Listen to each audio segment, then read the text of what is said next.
भरे कोई। मतलब ये कि शादी से पहले रेशम की कोख में जो बच्चा पल रहा था वो बच्चा वेद प्रकाश का ही था। इसका तो सीधा सा ये मतलब हुआ शेरराम जी कि जब आप किसी औरत को किसी गैर मर्द के साथ बात करते या उसके साथ घूमते हुए पाते हैं तो आपके अनुसार कुछ ही दिनों बाद वो औरत उस आदमी से गर्भवती हो जाएगी। Order objection your honour. मेरे फाजिल दोस्त बेकार की बातें करके अदालत का कीमती वक्त जाया कर रहे हैं। योर ऑनर, बगैर ठोस जानकारी के आधार पर किसी पर झूठे इल्जाम लगाना ही कोर्ट का समय बर्बाद करना है। Objection overrule. अच्छा, अब आप हमें यह बताइए कि 19 मार्च 1974 की शाम जब आपका बेटा मोहन अपनी बीवी बच्चों के साथ आसाम जाने वाला था, उस दिन उसे रेलवे स्टेशन पर छोड़ने के लिए क्या आप भी गए थे? जी हाँ। आपके साथ और कौन कौन था? जी मेरे साथ मेरी पत्नी, मेरा छोटा बेटा चंदर, मोहन का बेटा था। रेशम भी रेलवे स्टेशन पर आने वाली थी। राम जी, आपसे जितना पूछा जाए सिर्फ उतना ही जवाब दें। अच्छा, एक बात बताइए कि 2 नवंबर से 27 नवंबर तक क्या रेशम अपने गर्भकाल में आपके घर पर ही रही? जी एकदम गलत। मिजोरम से आने के बाद रेशम हमारे घर में 3 या 4 दिन से ज्यादा नहीं रही। इसकी कोई वजह बता सकते हैं? अब वकील साहब, वो एक आजाद चिड़िया है। अब आजाद चिड़िया को जो ससुराल है वो पिंजरे की तरह दिखाई देता है, तो वो पिंजरे में क्यों रहना चाहेगी? वो तो उड़ना चाहती है ना। सेवाराम जी, ये भी तो हो सकता है कि उस मासूम चिड़िया पर किसी बाज ने झपटने की कोशिश की हो। Objection your honour. मेरे काबिल दोस्त प्रतीकात्मक शब्द इस्तेमाल करके मेरे गवाह को कंफ्यूज करने की कोशिश कर रहे हैं। मिस्टर नागराज, जो कुछ कहना है साफ साफ कहिए, बात को घुमाइए मत। सेवाराम जी, हमारा यह मानना है कि आप अपनी बहू रेशम पर बुरी नजर रखते थे और जब उसने उसका विरोध करना शुरू किया तो आपने उस पर झूठे इल्जाम लगाना शुरू कर दिया। ये झूठ है। Objection your honour.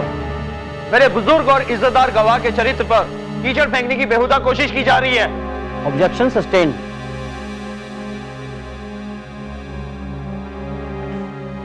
No more questions your honour, आप जा सकते हैं। योर ऑनर, मेरे अगले गवाह हैं श्री राम जी।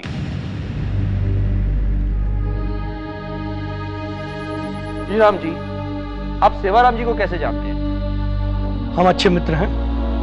मुझे रेशम की वो आंखों देखी अनोखी घटना बता सकते हैं? हुआ यूं कि सेवाराम जी के छोटे बेटे चंद्र का एक्सीडेंट हो गया। मैं उसे देखने वहां गया। वही रेशम अपने बच्चे को लेकर आई और वो सेवाराम जी से बोली कि मैं उसे छोड़े जा रही हूँ, और वो उसे छोड़कर चली गई। जबकि सेवाराम जी ने उसे समझाने की बहुत कोशिश की पर उसने एक नहीं सुनी। No more questions your honour. Your witness.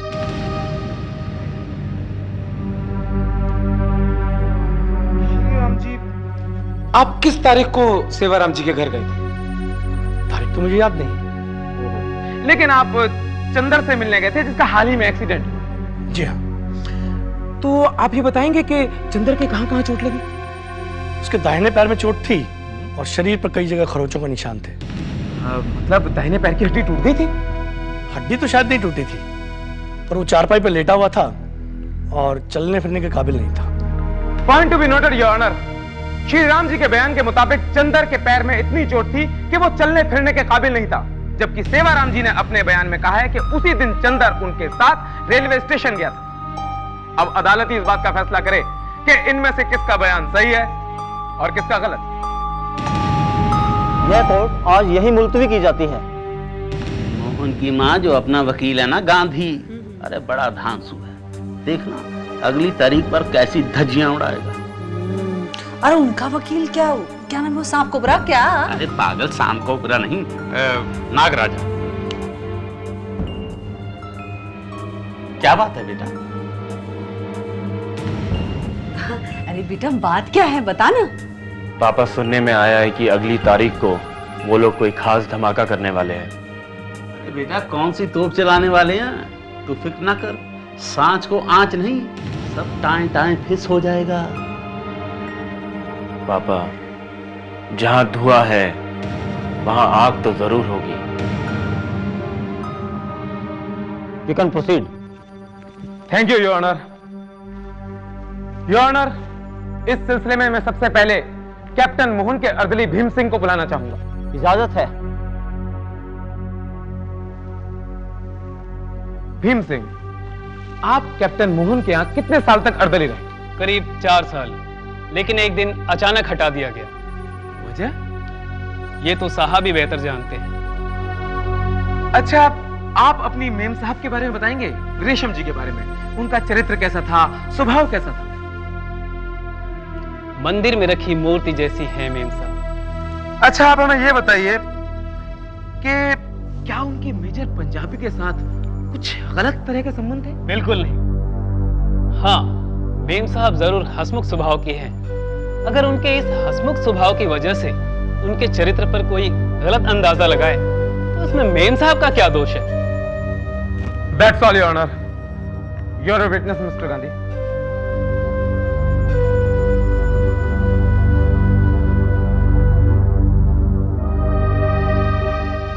Bhim Singh, तुम्हारे साहेब यानी कैप्टन मोहन ने तुम्हें रेशम के साथ सर्किट हाउस में रंगे हाथों पकड़ा था? Objection, your honour. मेरे फाजिल दोस्त का यहाँ पर रंगे हाथों जैसे शब्द का प्रयोग सरासर गलत है, क्योंकि उस वक्त सर्किट हाउस में रेशम के साथ उनके पिता गिरधारी लाल भी मौजूद थे। Objection sustain. Thank you, your honour. Bhim Singh, major Punjabi तुम्हारे साहब की गैर मौजूदगी में आए थे? जी हाँ, मेजर साहब ने सिगरेट पी, फिर उन्होंने मेम साहब का हालचाल पूछा और चले गए। लेकिन मेरा मानना है कि उन्होंने शराब भी पी थी। एकदम गलत। कैप्टन साहब की गैर मौजूदगी में किसी ने कभी भी कोई भी ड्रिंक नहीं लिया sir. That's all, Your Honor. आप जा सकते हैं। योर ऑनर, मेरे अगले गवाह हैं मिस्टर वेद प्रकाश, यूडीसी, म्युनिसिपल कॉर्पोरेशन, दिल्ली। इजाजत है। मिस्टर वेद प्रकाश, आप रेशम को कैसे जानते हैं? रेशम एमसीडी में हाउस टैक्स ब्रांच में एलडीसी के पद पर सर्विस करती थी। अच्छा, ये बताइए, आपके रेशम के साथ सिर्फ ऑफिशियल रिलेशन थे या फैमिली रिलेशन थे? वकील साहब, फैमिली रिलेशन भी थे। मेरी वाइफ गीता रेशम की अच्छी फ्रेंड बन चुकी थी। हम लोग भी उसकी शादी और सगाई में शामिल हुए थे। उसके बच्चे के जन्मदिन में भी हम गए थे। इस तरह हम लोगों का क्या कहते हैं कि आना जाना बना रहता था। आपका आना जाना बना रहता था आपके। अच्छा, इस पर रेशम के परिवार वालों को कोई ऐतराज नहीं हुआ? ऐतराज तो तब होता जब हम लोग कोई गलत काम कर रहे होते। मुझे नहीं लगता कि उन्हें किसी बात का ऐतराज था। वैसे हम दोनों एक अच्छे कलीग थे। आप दोनों एक अच्छे कलीग थे। That's all, Your Honor. Your witness, please.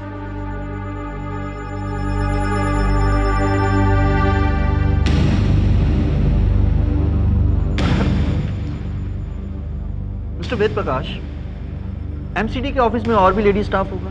जी हाँ, एमसीडी में 10% लेडी स्टाफ काम करता है। तो फिर आपने रेशम से ही घनिष्ठता क्यों कायम की? वकील साहब, पहली बात तो यह है कि वो मेरे ब्रांच में काम करती थी, और दूसरी बात यह है कि उसकी आदत और उसका व्यवहार बहुत अच्छा था। और सबसे बड़ी बात यह है वकील साहब कि मुझ जैसा व्यक्ति हर किसी औरत के साथ संबंध स्थापित करना नहीं चाहेगा। क्यों नहीं चाहेगा मिस्टर वेद प्रकाश? शायद इसलिए कि हर लड़की आपसे हंसी मजाक नहीं कर सकती, खुलकर बात नहीं कर सकती। और फिर रेशम जैसी खुली विचारों वाली लड़की से कौन संबंध स्थापित नहीं करना चाहेगा? और फिर आपके संबंध का दूसरा पहलू भी तो है। जब भी आप लोग को मौका मिलता था, आप खुलकर मिलते थे, है कि नहीं? इंटरेस्टिंग। वकील साहब, हम हिंदुस्तानियों में एक ही बात की कमी है, वो ये है कि वो स्त्री और पुरुष के संबंध को एक ही नजर से देखते हैं। रेशम सीधी सादी, मासूम, भावुक लड़की थी, निश्चल थी, और वो मेरी पत्नी की बहुत अच्छी फ्रेंड थी, और उसके साथ संबंध स्थापित करना कोई गुनाह है क्या? देखिए, आप सवाल के जवाब में सवाल ना कीजिए। आप मुझे ये बताइए कि रेशम की शादी के बाद आप उसे मिजोरम के लिए विदा करने रेलवे स्टेशन गए थे? जी हाँ। आप उसे अकेले में मिलते थे? जी नहीं। That's all, Your Honor. No more questions. आप जा सकते हैं। योर ऑनर, मेरी आखिरी गवाह है कैप्टन मोहन की पत्नी रेशम।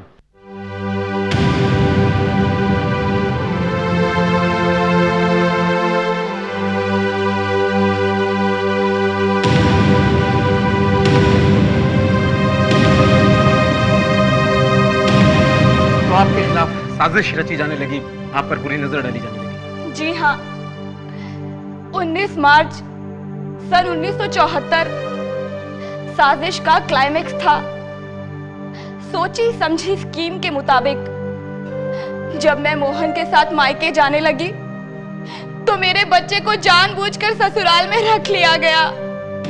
और जब मैं मोहन के साथ मायके पहुंची तो 3 बजे मोहन मुझे ये कहकर चले गए कि मुझे सिंधिया हाउस में कोई जरूरी काम है और अगर वो वापस ना आ सके तो मैं सीधी स्टेशन चली आऊं। 6 बजे तक मैंने उनका इंतजार किया और जब वो वापस नहीं आए तो मैं सुशील को लेकर स्टेशन पहुंची, पर वहां मोहन नहीं थे। मैंने 10:30 बजे तक उनका इंतजार किया पर मोहन नहीं आए और मैं वापस घर चली आई। फिर आपने क्या किया? फिर अगले दिन जब मैं अपने ससुराल पहुंची तो वहां ताला बंद पाया और उसके बाद मैं और मेरे पापा बार-बार वहां जाने लगे, पर ना तो वो लोग हमसे ठीक से बात करते थे और ना ही उन्होंने मुझे मेरा बिट्टू लौटाया।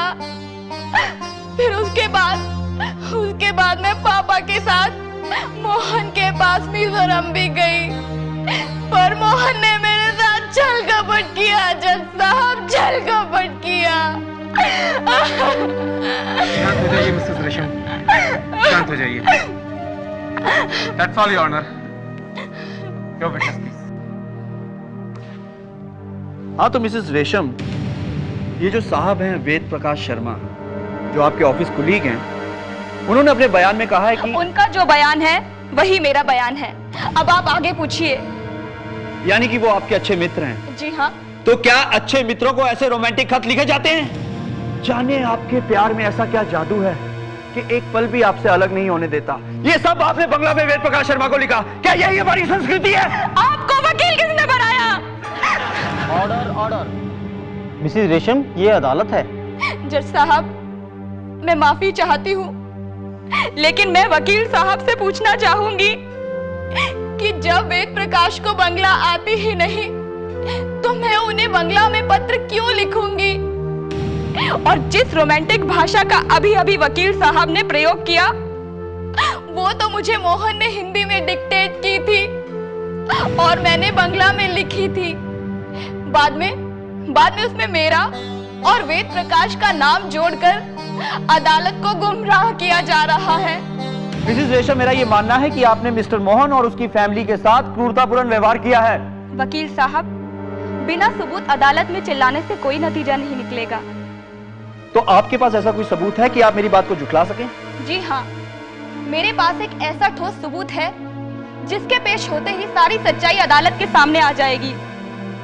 जज साहब, मैं आपसे निवेदन करती हूँ कि मुझे वो सबूत पेश करने की इजाजत दी जाए। इजाजत है।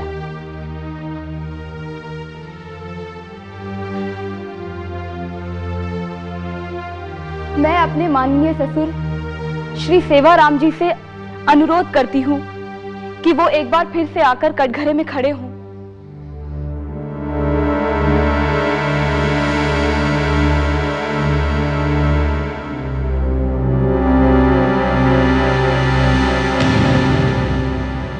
बाबूजी, मुझे ये बताने की जरूरत नहीं कि बहू बेटी समान होती है। मैं आपकी हर बात मान लूंगी, आपके लगाए हुए हर इल्जाम को कबूल कर लूंगी, मगर एक बार, सिर्फ एक बार आप इस अदालत में सबके सामने ये कह दीजिए कि आपने मुझे कभी गलत निगाह से नहीं देखा।